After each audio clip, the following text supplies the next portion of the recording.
Hello, welcome to Simple Answers. In this video, I'll be showing you how to change your profile pic on Apple Music. First, let's open the Apple Music app.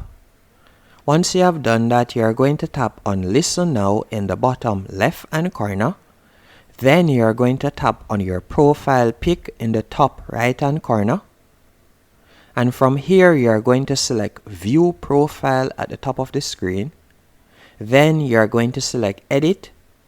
After selecting Edit, you can tap on your current profile pic, and from here you can choose to either take a photo or choose one from your photo gallery.